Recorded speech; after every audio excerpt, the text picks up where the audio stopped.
പ്രവർത്തിക്കുന്നു എന്നതാണ്. ഈ നമ്മൾ പറയുമല്ലോ, മനസ്സിലുള്ളതല്ല വാക്കിലുണ്ടാവുക. അദ്ദേഹം പറയുന്നത് വാക്കാണ് പ്രധാനം എന്നിരുന്നാലും വാക്ക് പറയുന്നതല്ല പ്രവർത്തിക്കുക എന്ന 3 കാര്യങ്ങളിലുള്ള ഒരു തെന്നൽ വളരെ പ്രകടമായി കാണാൻ കഴിയുന്നുണ്ട്. വാക്ക് പറയുന്നതല്ല പ്രവർത്തിക്കുക എന്നുള്ളതാണ്. സുഹൃത്തുക്കളെ, കഴിഞ്ഞ കുറച്ച് ദിവസങ്ങളായി എന്ന് വെച്ച് കഴിഞ്ഞാൽ ഇവിടെ UDF എന്ന് പറയുന്ന ആ ഒരു മന്ത്രിസഭ വന്ന ആ ഒരു ദിവസം മുതൽ ഞാൻ നിരന്തരം പറഞ്ഞുകൊണ്ടിരിക്കുന്നത്, കഴിഞ്ഞ കുറച്ച് ദിവസങ്ങൾക്കുള്ളിൽ നമ്മുടെ കേരളത്തിലെ ജനങ്ങൾക്ക് മനസ്സിലാകും എന്ത് പിണറായി ആയിരുന്നു ശരിയെന്ന്. ഒരുപക്ഷേ പിണറായിയെ നമ്മുടെ കേരളത്തിലെ ജനങ്ങൾക്ക് മുഴുവൻ, നമ്മുടെ ഈ മാധ്യമങ്ങൾ ഇപ്പോൾ സംസാരിച്ചുകൊണ്ടിരിക്കുന്ന ഈ മാധു അടക്കമുള്ള ഈ മാധ്യമ പ്രവർത്തകർ പിണറായി വിജയനെ ജനങ്ങൾക്ക് മുമ്പിൽ അവതരിപ്പിച്ചിരുന്നത് ധാർഷ്ട്യക്കാരനാണ്, അഹങ്കാരിയാണ്, തന്നിഷ്ടക്കാരനാണ് എന്നൊക്കെ രീതിയിലാണ് അല്ലേ. ഇതല്ലാത്ത രീതിയിലൊന്നും നിങ്ങൾ അദ്ദേഹത്തെ കണ്ടിട്ടുണ്ടാവില്ല. അദ്ദേഹത്തിന്റെ ഏറ്റവും ക്രൂര മുഖങ്ങൾ മാത്രം എന്ന് വെച്ച് കഴിഞ്ഞാൽ ചില പ്രത്യേക പോസിലുള്ള മുഖങ്ങൾ മാത്രമാണ് മാധ്യമങ്ങൾ കൊടുക്കാറുള്ളത്. നിങ്ങൾ ആരെങ്കിലും മാധ്യമങ്ങളിൽ, നമ്മുടെ ചാനലുകളിൽ ഒരു ചിരിക്കുന്ന, അദ്ദേഹം ചിരിക്കാറില്ല എന്നല്ല, ഒരുപാട് ചിരിക്കുന്ന ഫോട്ടോസുകളൊക്കെ നമുക്ക് നെറ്റിൽ ലഭ്യമാണ്. പക്ഷേ അത് നിങ്ങൾ കണ്ടിട്ടുണ്ടോ? ഞാൻ പറയുന്നത് പിണറായി വിജയന്റെയാണ്. കാണില്ല. കാരണം അത്തരം ഫോട്ടോസുകൾ നമ്മുടെ മാധ്യമങ്ങൾ ചാനലുകളിൽ കൊടുക്കില്ല. അദ്ദേഹത്തിന്റെ ഏറ്റവും നെറ്റ് ചുളിച്ച അല്ലെങ്കിൽ ദേഷ്യം പിടിച്ച ഭാവത്തിലുള്ള ഫോട്ടോസുകൾ മാത്രമാണ് കൊടുക്കുക. കടക്ക് പുറത്ത് എന്ന് പറയുന്ന ആ ഒരു ഭാവമില്ലേ, അത് എപ്പോഴും ഉണ്ടായിരിക്കും നമ്മുടെ മാധ്യമങ്ങളിൽ ഫോട്ടോസുകളായിട്ട്. അങ്ങനെ നിരന്തരം കണ്ടാണ് സാർ നമ്മുടെ നാട്ടിലത്തെ ജനങ്ങൾക്ക് പിണറായി വിജയൻ എന്തോ പ്രശ്നക്കാരനാണ് എന്നൊരു തോന്നൽ ഉണ്ടാക്കിയെടുത്തതാണ്. എന്നാൽ അതേസമയം തന്നെ ആളുകളൊക്കെ പറയുന്നത് എനിക്ക് പിണറായി വിജയൻ ഇഷ്ടമല്ല, പക്ഷേ അദ്ദേഹത്തിന്റെ പ്രവർത്തനം ഉണ്ടല്ലോ അത് വളരെ ഗംഭീരമാണ്, അദ്ദേഹം നല്ലൊരു ഭരണകർത്താവാണ്, പക്ഷെ എനിക്ക് പിണറായി വിജയൻ ഇഷ്ടമല്ല. ഇത് രണ്ടും കൂടിയിട്ട് സമരസപ്പെട്ടു പോവാത്തത് എന്തുകൊണ്ട് എന്ന് ചോദിച്ചു കഴിഞ്ഞാൽ നമ്മുടെ മാധ്യമങ്ങൾ നമ്മുടെ മുമ്പിലേക്ക് തന്ന അത്തരം മുഖങ്ങളുടെ പ്രശ്നമാണ്. എന്നാൽ VD സതീശ മേനോൻ എന്ന് പറയുന്ന ആ ഒരു മനുഷ്യൻ സ്വന്തം ജാതി പറഞ്ഞ് അധികാരത്തിൽ കയറിയിട്ട് പോലും ഇതുവരെയും അദ്ദേഹത്തെ ആ ഒരു രീതിയിൽ ഇകഴ്ത്തുവാനോ ആക്രമിക്കാനോ നമ്മുടെ മാധ്യമങ്ങൾ തയ്യാറായിട്ടില്ല. എന്തുകൊണ്ടായിരിക്കാം? ഞാൻ പലപ്പോഴും ആലോചിച്ചു, എന്തുകൊണ്ടായിരിക്കാം VD സതീശൻ പ്രതിപക്ഷ നേതാവുന്ന സമയത്ത് VD സതീശൻ എന്ന് തന്നെ പറഞ്ഞിട്ടാണ് അധികാരത്തിൽ കയറിയത്. മുഖ്യമന്ത്രിയാവുമ്പോൾ VD സതീശ മേനോനായത് എങ്ങനെയാടാ എന്ന് ആലോചിച്ചപ്പോഴും എനിക്ക് കിട്ടിയത് ഒരൊറ്റ ഉത്തരമാണ്, മേനോനായിരുന്നില്ല നമ്മുടെ പിണറായി വിജയൻ എന്നുള്ളതാണ്. ഞാൻ പിണറായി വിജയനേക്കാൾ കേമനാണ് ജാതിപരമായിട്ട് എന്ന് പറയാൻ ശ്രമിച്ചതാണോ നമ്മുടെ മുഖ്യമന്ത്രി എന്നുള്ള സംശയം സത്യമായിട്ടും എനിക്കുണ്ട് കേട്ടോ. പക്ഷേ ഇപ്പോഴിതാ VD സതീശൻ എന്ന് പറയുന്ന നമ്മുടെ ചിരിക്കുന്ന ആ ഒരു മുഖ്യമന്ത്രി വെളിപ്പെട്ടു തുടങ്ങിയിരിക്കുന്നു. എനിക്കല്ല കേട്ടോ, എനിക്കിതെന്നോ വെളിപ്പെട്ടതാണ്. കേരളത്തിലെ പലർക്കും അദ്ദേഹം എന്താണെന്ന് വെളിപ്പെട്ടതാണ് എന്നോ. പക്ഷേ ഇപ്പോൾ മാധ്യമങ്ങൾക്ക് അദ്ദേഹം വെളിപ്പെട്ടു തുടങ്ങിയിരിക്കുന്നു.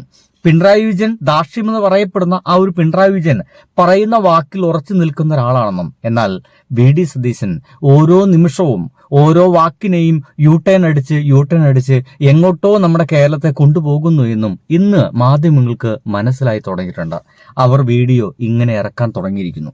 ഇനി മാധുവിന്റെ സംസാരമാണ്. ഈ വള്ളം കളിയുമായി ബന്ധപ്പെട്ട കാര്യം ഞാൻ വിചാരിക്കുന്നത് അദ്ദേഹത്തിന് അത് പറയേണ്ടുന്നതില്ല അല്ലേ.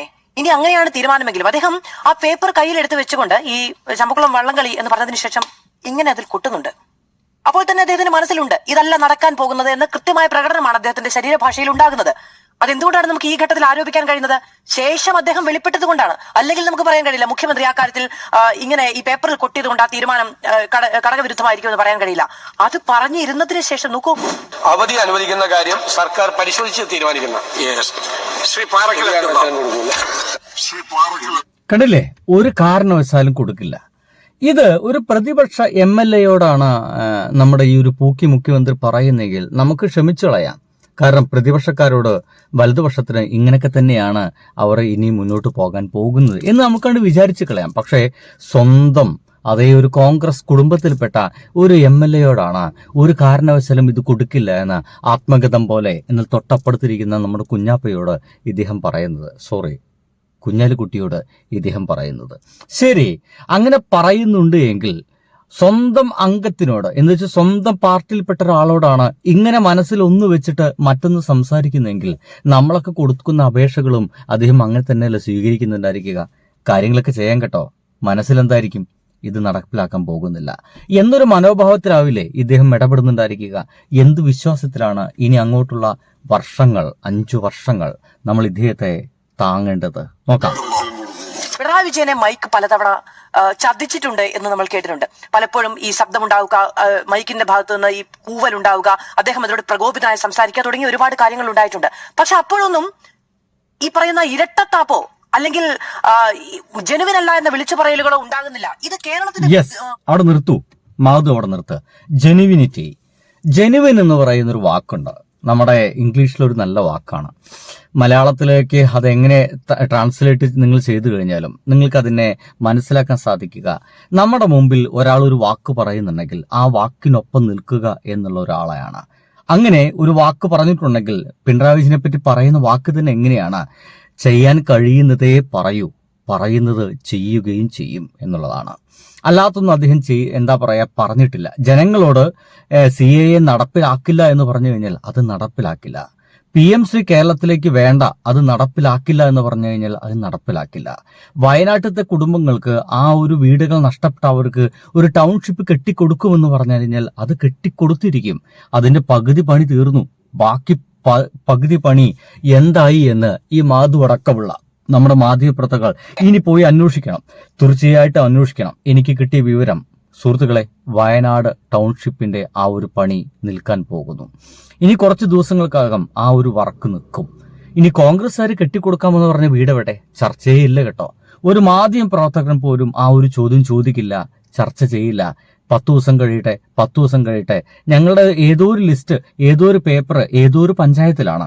ആ പഞ്ചായത്തിലെ ഏതോ ഒരാള് ഞങ്ങൾക്ക് ഒപ്പിട്ട് തരാണ്ട്. ഒന്ന് മനസ്സിലാക്കണം, കോൺഗ്രസ് ആണ് ഭരിക്കുന്നത്, കോൺഗ്രസ് ആണ് പഞ്ചായത്ത് ഭരിക്കുന്നത്, കോൺഗ്രസ് ആണ് ബ്ലോക്ക് പഞ്ചായത്ത് ഭരിക്കുന്നത്, കോൺഗ്രസ് ആണ് ജില്ലാ പഞ്ചായത്ത് ഭരിക്കുന്നത്. എന്നിട്ടും ഒരു കോൺഗ്രസ് ഗവൺമെന്റിന്റെ അല്ലെങ്കിൽ ഒരു കോൺഗ്രസ്സുകാരൻ കൊടുത്ത ഒരു പേപ്പർ ഇപ്പോഴും അവിടുത്തെ ഉദ്യോഗസ്ഥനെ തട്ടിക്കളിക്കുകയാണെന്നൊക്കെ പറഞ്ഞു കഴിഞ്ഞാൽ അതൊക്കെ വിശ്വസിക്കാൻ മാത്രം മണ്ടന്മാരാണോ നിങ്ങൾ?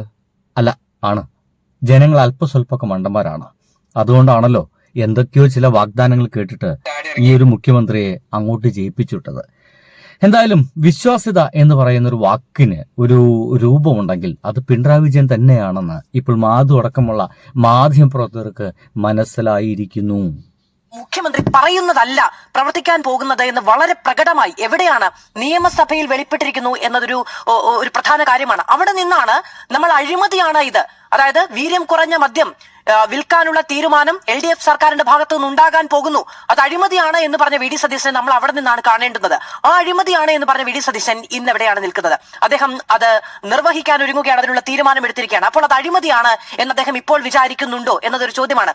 ഇനി എത്ര കിട്ടി എന്നൊരു ചോദ്യം അദ്ദേഹം മുൻപ് ചോദിച്ചിട്ടുണ്ട്. ആ ചോദ്യം ഇപ്പോൾ പ്രാബല്യത്തിലാകുന്നുണ്ട്. അപ്പൊ അദ്ദേഹം ചോദിക്കുന്നത് എവിടെ നിന്നൊക്കെ വാങ്ങി എന്നാണ് നിയമസഭയിൽ ചോദിക്കുന്നത്. അങ്ങനെ ഇനി ആ ചോദ്യം ഇവിടെ നിന്ന് തിരിപ്പം ബക്കാടി മാത്രമല്ല അപേക്ഷ കൊടുത്തിരിക്കുന്നത് എന്ന് പറയുന്നുണ്ട്. അപ്പോൾ എവിടെ നിന്നൊക്കെ വാങ്ങി എന്ന് ഈ ഘട്ടത്തിലും വേണമെങ്കിൽ ചോദിക്കാം. ഇങ്ങനെ രാഷ്ട്രീയമായി പറയുന്ന കാര്യങ്ങൾക്ക്, വിവാദങ്ങൾക്ക്, ഇത് പറഞ്ഞത് അദ്ദേഹം മാത്രമല്ല, ഈ മന്ത്രിസഭയിൽ ഭാഗമായ 1, 2, 3 മന്ത്രിമാർ കൂടി പ്രതിപക്ഷത്തിരുന്ന കാര്യത്തിൽ നിന്ന് നിർത്തൂ എന്റെ പ്രിയപ്പെട്ട മാധു അടക്കമുള്ള ആളുകളെ. കാരണം വ്യക്തമാണ് അദ്ദേഹം പറഞ്ഞ വാക്കുകളൊന്നും ഉറച്ചു നിൽക്കുന്ന ഒരാളല്ല. എന്നാൽ ഡയലോഗ് അടിക്കാൻ ഭയങ്കര രസകരമായിട്ടുള്ള മനുഷ്യനാണ്. രഞ്ജി പണിക്കരുടെ ഇനിയൊരു സിനിമ വരുന്നുണ്ടെങ്കിൽ അതിന്റെ തിരക്കഥാകൃത്തായിട്ട് നമ്മുടെ മുഖ്യമന്ത്രി നിശ്ചയിച്ചാലും ഒരു മോശം വരില്ല. അത്രയ്ക്ക് ഡയലോഗുകളാണ് നമ്മുടെ മുഖ്യമന്ത്രിയുടെ വായിൽ നിന്ന് വരുന്നത്. പക്ഷേ ആ പറയുന്നത് മാത്രമേ ഉള്ളൂ, ആ രഞ്ജി പണിക്കർ ഡയലോഗ് മാത്രമേ ഉള്ളൂ, അബ്രപാളിയിലെ ആ ഒരു ദൃശ്യങ്ങൾ മാത്രമേ ഉള്ളൂ. അതൊന്നും യാഥാർത്ഥ്യമല്ല എന്ന് ആളുകൾക്ക് മനസ്സിലാക്കി തുറക്കുന്നു. ഒരുപക്ഷെ ഞങ്ങൾക്ക് മാധുവിനെ കാണിച്ചു തന്നു കഴിഞ്ഞാൽ നിങ്ങൾ വിചാരിക്കുക മാധുവിന്റെ ഡയലോഗ് മാത്രമാണെന്ന്. അല്ല, ഒരാളെ കൂടി ഞാൻ നിങ്ങൾക്ക് കാണിച്ചു തരാം. എന്താണ് പിണറായി വിജയനെന്നും എന്തായിരുന്നു പിണറായി വിജയനെന്നും എങ്ങനെയാണ് പിണറായി വിജയൻ ആദ്യമായിട്ട് അധികാരത്തിൽ കയറിയ ആ ഒരു ആദ്യ മാസം എന്താണ് പിണറായി വിജയൻ ചെയ്തതെന്നും, എന്നാൽ അധികാരത്തിൽ കയറിയ ആദ്യ മാസം എന്താണ് നമ്മുടെ വി ഡി സതീശൻ ചെയ്തതെന്നും ഓർത്തെടുക്കുന്നുണ്ട് നമ്മുടെ അരുൺകുമാർ. അതുകൂടി കേട്ടിട്ട് പോയാൽ മതി. ബാ. കഴിഞ്ഞ LDF സർക്കാർ അധികാരമേറ്റ് ആദ്യം ഒപ്പിട്ട ഫയലുകളിലൊന്നും മദ്യത്തിന്റെ ഫയലുകളായിരുന്നില്ല. അത് കുടിശ്ശിക പെൻഷൻ കൊടുത്തു തീർക്കുന്ന ഫയലുകളായിരുന്നു. മത്സ്യത്തൊഴിലാളികൾക്ക് വീട് വയ്ക്കുന്നതും ലൈഫ് മിഷനുമായി ബന്ധപ്പെട്ട ഫയലുകളിലുമാണ് ആദ്യം LDF സർക്കാർ, പിണറായി വിജയൻ സർക്കാർ 2016 ഒപ്പുവയ്ക്കുന്നതെങ്കിൽ 2026 അധികാരത്തിലേറ്റ വി ഡി സതീശൻ സർക്കാർ ഒപ്പിട്ട ആദ്യത്തെ ബജറ്റ് നിർദ്ദേശങ്ങളിലെ പ്രധാനപ്പെട്ട നിർദ്ദേശങ്ങളിൽ ഒന്ന് നിർഭാഗ്യവശാൽ ബക്കാഡി ബ്രീസർ എന്ന കമ്പനിയെ സഹായിക്കുന്ന മദ്യവുമായി ബന്ധപ്പെട്ടുള്ള ഫയലായിപ്പോയി എന്നുള്ളതാണ്. വി ഡി സതീശനോട് കണ്ടില്ലേ, ഒരു കമ്പാരിസനാണ്. എത്ര വ്യക്തമായ കമ്പാരിസനാണ്. പിണറായി വിജയൻ എന്തിലാണ് ആദ്യമായിട്ട് ഒപ്പിട്ടത്? വി ഡി സതീശൻ എന്തിലാണ് ആദ്യമായിട്ട് ഒപ്പിട്ടത്? വി ഡി സതീശൻ ഒപ്പിട്ടത് കള്ള് കമ്പനിക്കാണ്. എന്നാൽ നമ്മുടെ പിണറായി വിജയൻ ഒപ്പിട്ടത് നമ്മുടെ ജനങ്ങൾക്ക് വീട് കെട്ടിക്കൊടുക്കുവാനും നമ്മുടെ ജനങ്ങൾക്ക് കുടിശ്ശിക വരുത്തിയ കോൺഗ്രസ് ഗവൺമെന്റ്, ഉമ്മൻചാണ്ടി ഗവൺമെന്റ് കുടിശ്ശിക വരുത്തിയ ആ ഒരു തുക പെട്ടെന്ന് തന്നെ അവരുടെ കൈകളിലേക്ക് എത്തിക്കുവാനുള്ള ആ പേപ്പറുകളാണ് ആദ്യമായിട്ട് പിണറായി വിജയൻ ഒപ്പിട്ടത്. ആ ഒപ്പുകൾക്ക് വലിയ വ്യത്യാസമുണ്ടെന്നേ. കള്ള് കമ്പനിക്ക് ലാഭമുണ്ടാക്കി കൊടുക്കാൻ വേണ്ടി ഒപ്പിടുന്നതും നമ്മുടെ ജനങ്ങൾക്ക് വീട് കൊടുക്കാൻ വേണ്ടി ഒപ്പിടുന്നതും അത് രണ്ടു തരം ഒപ്പാണ്. ഒന്ന് മനുഷ്യത്വത്തിന്റെയും ഒന്ന് സ്വന്തം പോക്കറ്റ് വീർപ്പിക്കാനുള്ള ഒരു ഒപ്പും. ഇതിനങ്ങനെയല്ലാതെ വേറൊരു വാക്കുകളൊന്നും നമുക്കതിന് പറയാൻ കഴിയുന്നില്ല. നോക്ക്, ഒന്നേ പറയാനുള്ളൂ, ആ ഫയൽ ഒപ്പിടാനുള്ള ജാഗ്രതയും വേഗവും തീരദേശത്തെ മത്സ്യത്തൊഴിലാളികളോട് കാണിച്ചിരുന്നെങ്കിൽ ഈ ട്രോളിംഗ് കാലത്ത് മത്സ്യത്തൊഴിലാളികളുടെ പെൻഷൻ കൊടുത്തു തീർക്കാമായിരുന്നു. എൻഡോസൾഫാൻ ദുരിതബാധിതർക്കുള്ള പണം അവർക്ക് കൊടുത്തിരുന്നെങ്കിൽ ഈ കാലത്തും ഈ കെട്ടകാലത്തും അവർക്ക് ബുദ്ധിമുട്ടില്ലാതെ ജീവിക്കാൻ കഴിയുമായിരുന്നു. അതല്ലാതെ ബെക്കാഡി ബ്രീസറിനെ പ്രോത്സാഹിപ്പിക്കാനും സന്തോഷിപ്പിക്കാനും വേണ്ടി അങ്ങെടുത്ത ഈ തിടുക്കവും ജാഗ്രതയും യഥാർത്ഥത്തിൽ സംശയമുനയിൽ നിൽക്കുന്നത് അതുകൊണ്ടാണ്. രണ്ടേ രണ്ട് ചോദ്യമേ അങ്ങനെയുള്ളൂ. ഒരു നയമുണ്ടായിരുന്നോ UDF-ന്? പാർട്ടിക്കുള്ളിൽ ഇത് ചർച്ച ചെയ്തിരുന്നോ? ആ നയം എവിടെയെങ്കിലും എഴുതി വെച്ചിരുന്നോ? ഇല്ലെങ്കിൽ 3 വർഷം തിടുക്കപ്പെട്ട് ഈ ഫയൽ അടിത്തട്ടിൽ. സോറി കേട്ടോ, എന്റെ കയ്യിൽ നിന്ന് എന്തുകൊണ്ടാണ് ആ ഒരു വിഷയം വിട്ടുപോയതെന്ന് എനിക്കിപ്പോഴും ഓർമ്മയില്ല. ഞാൻ വിട്ടുപോയി, സോറി. അതെന്ന് വെച്ച് കഴിഞ്ഞാൽ നമ്മുടെ കാസർകോട്ടെ എൻഡോസൾഫാൻ ദുരിതബാധിതരെ കുറിച്ചിട്ടാണ്.